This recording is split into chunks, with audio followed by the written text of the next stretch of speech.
Last night in Kabul, the United States ended 20 years of war in Afghanistan, the longest war in American history. We completed one of the biggest airlifts in history, with more than 120,000 people evacuated to safety. That number is more than double what most experts felt were possible. No nation has ever done anything like it in all of history. Only the United States had the capacity and the will and ability to do it, and we did it today. The extraordinary success of this mission was due to the incredible skill, bravery, and selfless courage of the United States military and our diplomats and intelligence professionals. For weeks, they risked their lives to get American citizens, Afghans who helped us, citizens of our allies and partners and others on board planes and out of the country. And they did it facing a crush of enormous crowds seeking to leave the country.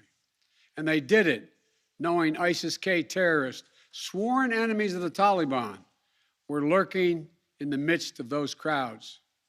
And still, the women and men of the United States military, our diplomatic corps, and intelligence professionals did their job and did it well, risking their lives, not for professional gains, but to serve others, not in a mission of war, but in a mission of mercy.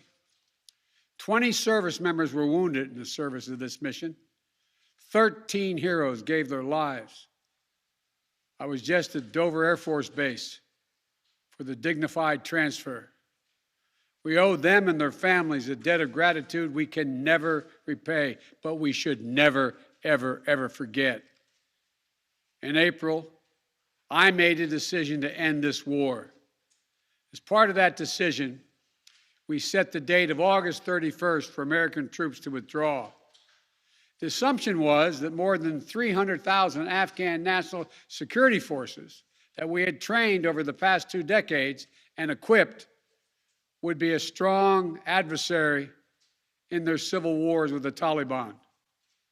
That assumption that the Afghan government would be able to hold on for a period of time beyond military drawdown turned out not to be accurate. But I still instructed our national security team to prepare for every eventuality, even that one. And that's what we did. So we were ready when the Afghan security forces, after 2 decades of fighting for their country and losing thousands of their own, did not hold on as long as anyone expected.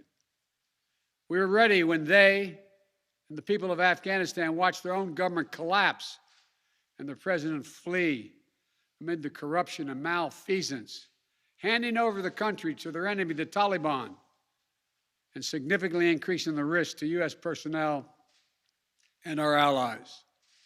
As a result, to safely extract American citizens before August 31st, as well as embassy personnel, allies and partners, and those Afghans who had worked with us and fought alongside of us for 20 years, I had authorized 6,000 troops, American troops, to Kabul to help secure the airport.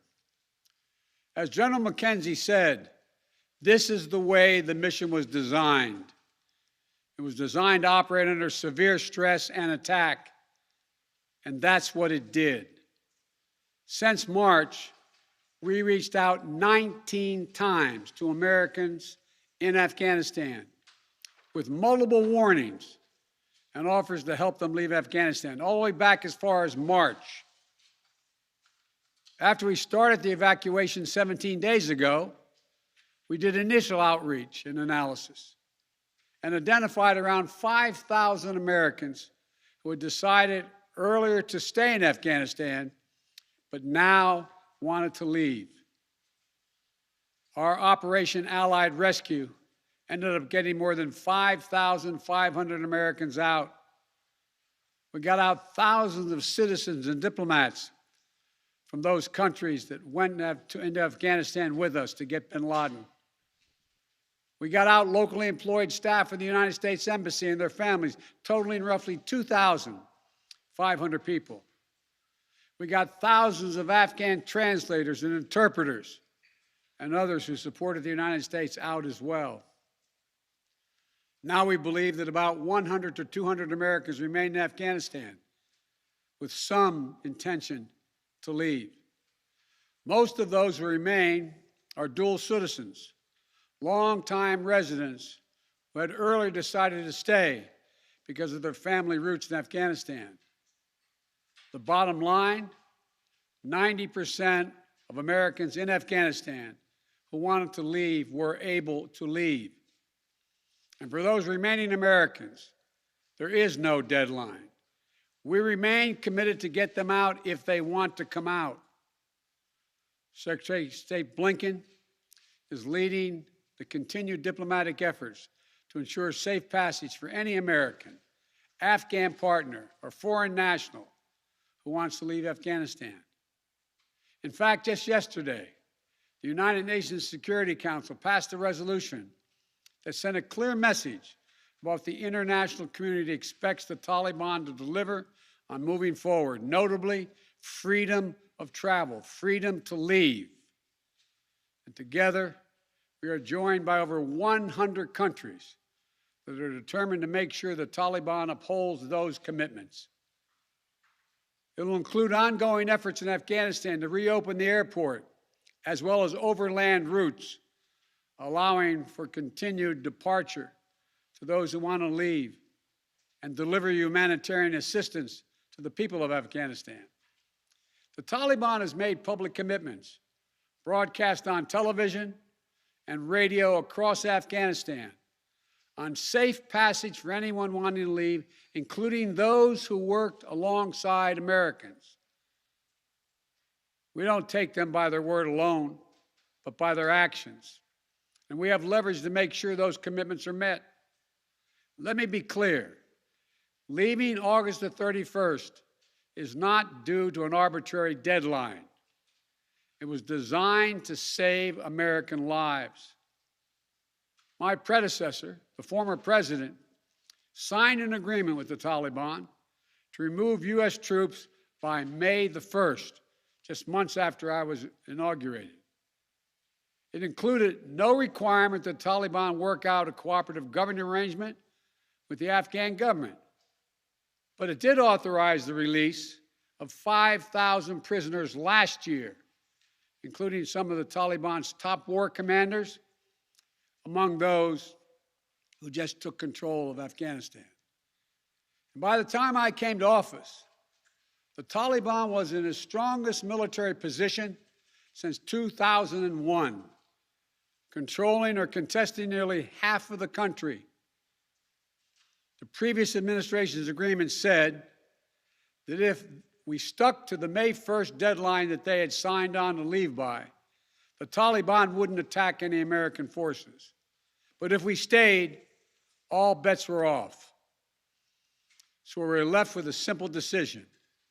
Either follow through on the commitment made by the last administration and leave Afghanistan, or say we weren't leaving and commit another tens of thousands more troops going back to war. That was the choice, the real choice, between leaving or escalating.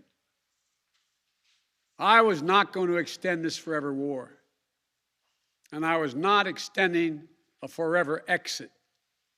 The decision to end the military airlift operations at Kabul airport was based on the unanimous recommendation of my civilian and military advisors, the Secretary of State, the Secretary of Defense, the Chairman of the Joint Chiefs of Staff, and all the service chiefs, and the commanders in the field. Their recommendation was that the safest way to secure the passage of the remaining Americans and others out of the country was not to continue with 6,000 troops on the ground in harm's way in Kabul, but rather to get them out through non-military means.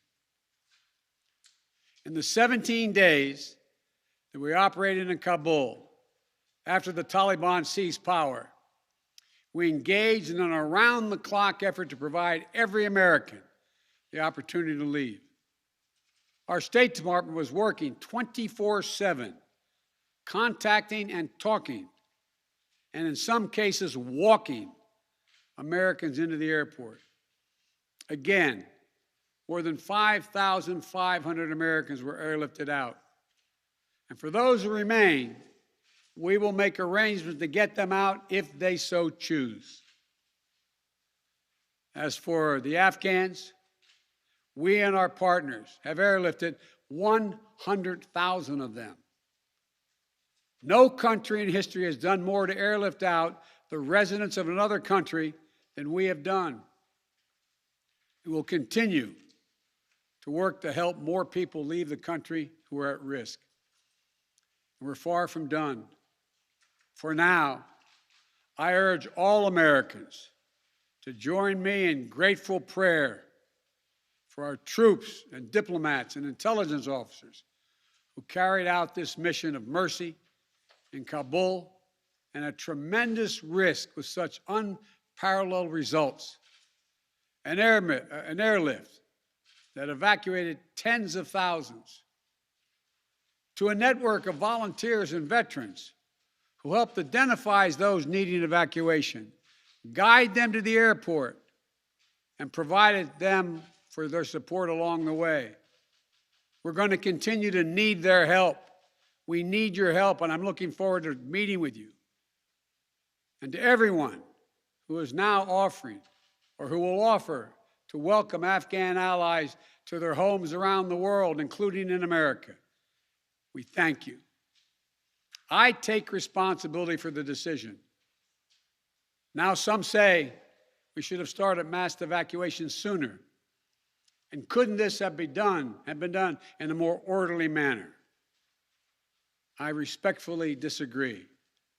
Imagine if we'd begun evacuations in June or July, bringing in thousands of American troops and evacuating more than 120,000 people in the middle of a civil war. There still would have been a rush to the airport, a breakdown in confidence and control of the government, and it still would have been a very difficult and dangerous mission. The bottom line is there is no evacuation from the end of a war that you can run without the kinds of complexities, challenges, and threats we faced. None. There are those who would say we should have stayed indefinitely for years on end. They ask, why don't we just keep doing what we were doing? Why do we have to change anything? The fact is, everything had changed. My predecessor had made a deal with the Taliban. When I came into office, we faced a deadline, May 1. The Taliban onslaught was coming. We faced one of two choices: follow the agreement of the previous administration and extend to have more time for people to get out, or send in thousands of more troops and escalate the war. To those asking for a third decade of war in Afghanistan, I ask, what is the vital national interest? In my view, we only have one: to make sure Afghanistan can never be used again to launch an attack on our homeland. Remember why we went to Afghanistan in the first place? Because we were attacked by Osama bin Laden and al-Qaeda on September 11th, 2001. And they were based in Afghanistan. We delivered justice to bin Laden on May 2nd, 2011, over a decade ago. Al-Qaeda was decimated. I respectfully suggest you ask yourself this question. If we'd been attacked on September 11, 2001, from Yemen instead of Afghanistan, would we have ever gone to war in Afghanistan? Even though the Taliban controlled Afghanistan in the year 2001? I believe the honest answer is no. That's because we had no vital interest in Afghanistan other than to prevent an attack on America's homeland and our friends. And that's true today. We succeeded in what we set out to do in Afghanistan. over a decade ago. Then we stayed for another decade. It was time to end this war. This is a new world. The terror threat has metastasized across the world, well beyond Afghanistan. We face threats from al-Shabaab in Somalia, al-Qaeda affiliates in Syria and the Arabian Peninsula, and ISIS attempting to create a caliphate in Syria and Iraq and establishing affiliates across Africa and Asia. The fundamental obligation of a president, in my opinion, is to defend and protect America. Not against threats of 2001, but against the threats of 2021 and tomorrow. That is the guiding principle behind my decisions about Afghanistan. I simply do not believe that the safety and security of America is enhanced by continuing to deploy thousands of American troops and spending billions of dollars a year in Afghanistan. But I also know that the threat from terrorism continues in its pernicious and evil nature. But it's changed, expanded to other countries. Our strategy has to change too. We will maintain the fight against terrorism in Afghanistan and other countries. We just don't need to fight a ground war to do it. We have what's called over-the-horizon capabilities, which means we can strike terrorists and targets without American boots on the ground, or very few if needed. We've shown that capacity just in the last week. We struck ISIS-K remotely, days after they murdered 13 of our service members and dozens of innocent Afghans. And to ISIS-K, we are not done with you yet.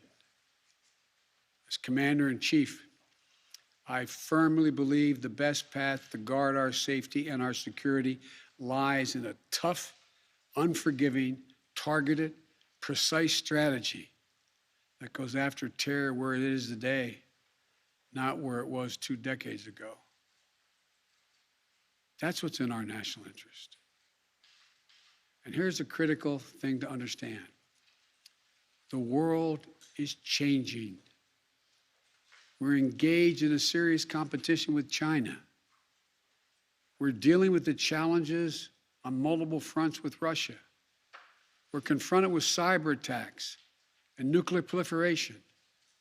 We have to shore up America's competitiveness to meet these new challenges in the competition for the 21st century. And we can do both.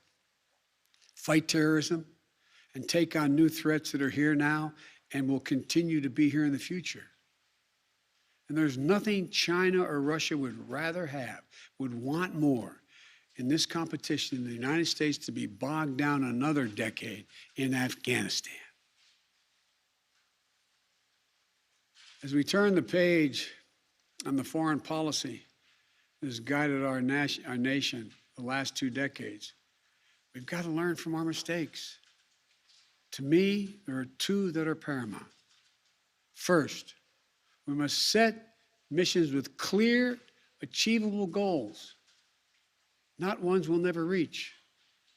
And second, we must stay clearly focused on the fundamental national security interest of the United States of America. This decision about Afghanistan is not just about Afghanistan. It's about ending an era of major military operations to remake other countries.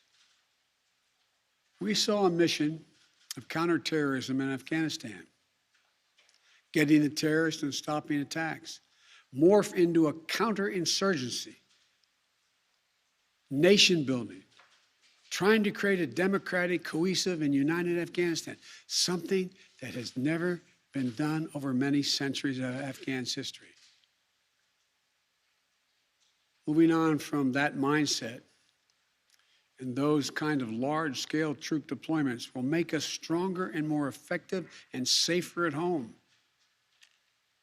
And for anyone who gets the wrong idea, let me say clearly, to those who wish America harm, To those who engage in terrorism against us or our allies, know this: the United States will never rest.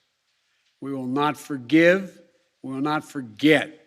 We will hunt you down to the ends of the earth, and you will pay the ultimate price. And let me be clear. We'll continue to support the Afghan people through diplomacy, international influence, and humanitarian aid.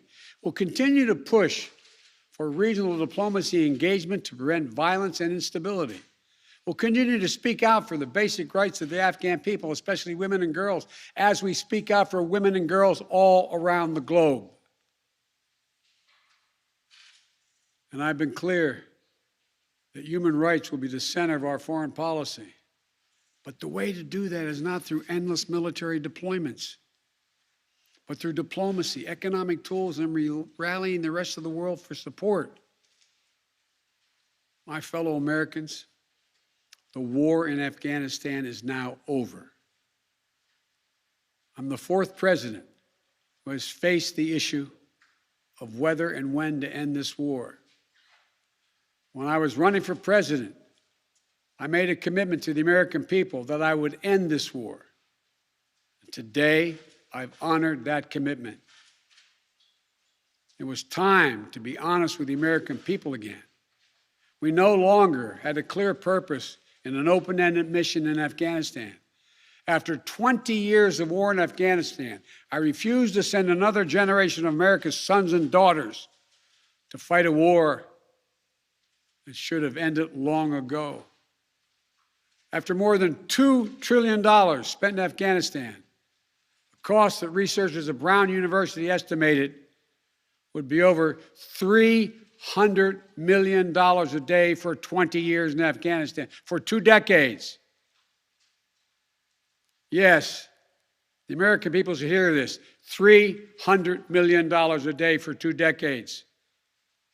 If you take the number of 1 trillion, as many say, that's still $150 million a day for 2 decades. What have we lost as a consequence in terms of opportunities? I refuse to continue a war that was no longer in the service of the vital national interest of our people. And most of all, after 800,000 Americans serving in Afghanistan, I've traveled that whole country, brave and honorable service.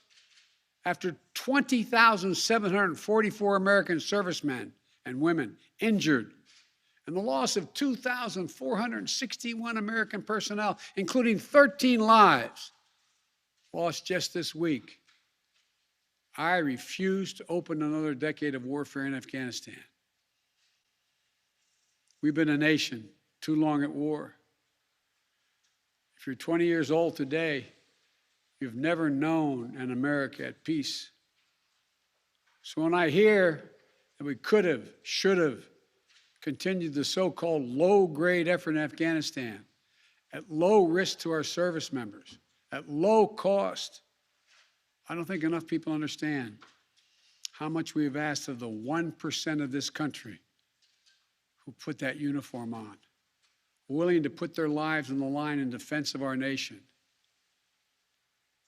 Maybe it's because my deceased son, Bo, served in Iraq for a full year. Before that, well, maybe it's because of what I've seen over the years as senator, vice president, and president traveling these countries. A lot of our veterans and their families have gone through hell. Deployment after deployment, months and years away from their families. Missed birthdays, anniversaries, empty chairs at holidays, financial struggles, divorces, loss of limbs, traumatic brain injury, post-traumatic stress. We see it in the struggles many have when they come home.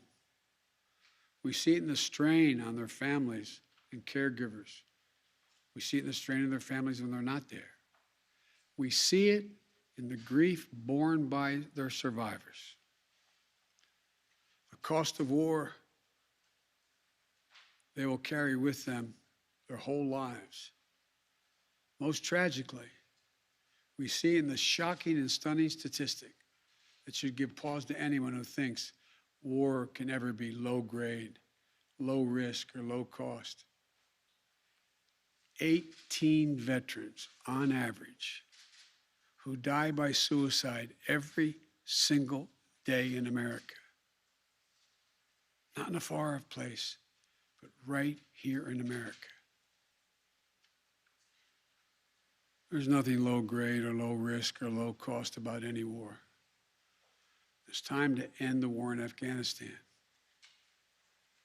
As we close 20 years of war and strife and pain and sacrifice, it's time to look to the future, not the past, to a future that's safer, to a future that's more secure, to a future that honors those who served and all those who gave what President Lincoln called their last full measure of devotion. I give you my word with all of my heart. I believe this is the right decision, a wise decision, and the best decision for America. Thank you. Thank you, and may God bless you all, and may God protect our troops. President Biden, President Biden, the Taliban.